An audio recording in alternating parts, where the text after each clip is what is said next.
এই গল্পটা আমরা চুজ করিনি, গল্পটা আসলে আমাদেরকে চুজ করছে।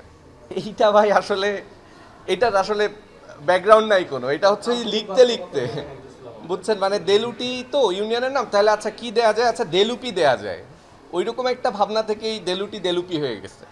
জিৎ, অদিতি, তাইন, মান্না ভাই, সরি আমাদের পলাশ ভাই, জাকির চেয়ারম্যান, চিরঞ্জিত, রুদ্র, তমাল, অমিত দা। আর কেউ কি আছে?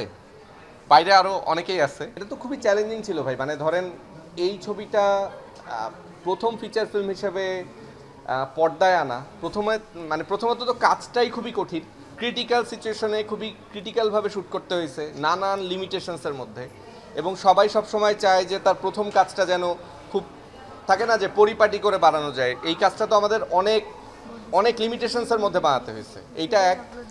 আর এইটার যে সাবজেক্ট, পার্সোনালি আমি বা আমাদের একটা সময় নিতে হয়েছে যে আচ্ছা ঠিক আছে এইটা আমাদের জীবনের প্রথম ফিচার ফিল্ম। তো আপনারা তো খুব ভালো মতোই জানেন আমাদের দেশের পরিস্থিতি, দেশের অবস্থা, সেইখান থেকে এরকম একটা ছবি মানুষ পর্যন্ত নিয়ে আসা জার্নিটা তো অবশ্যই কঠিন আর কি। কিন্তু তারপরেও আসলে মন সবসময় সায় দিচ্ছে যে এটাই আমাদের প্রথম ছবি যেটা আমরা বড় পর্দায় আনতে চাই। এই গল্পটা আমরা চুজ করিনি, গল্পটা আসলে আমাদেরকে চুজ করছে। আমরা শুধু ওই সময়টায় ওইখানে উপস্থিত ছিলাম।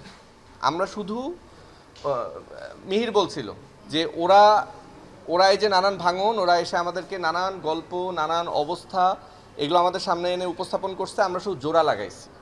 এবং এই ছবির অ্যাক্টিং বলেন, স্ক্রিপ্ট বলেন, মিউজিক বলেন, সব কিছুই এইভাবেই পাওয়া, নানান জায়গা থেকে নানান মানুষ এসে রাখছে, আমরা শুধু জিনিসটাকে জোড়া লাগাইছি। সবারই বাড়ি আসলে আশেপাশের উপজেলায়, মানে আমরা যে পাইকগাছা থেকেই সবাইকে পেয়েছি এমন না, আমরা ওই গ্রাম থেকে প্রথমে মানুষ নিয়েছি।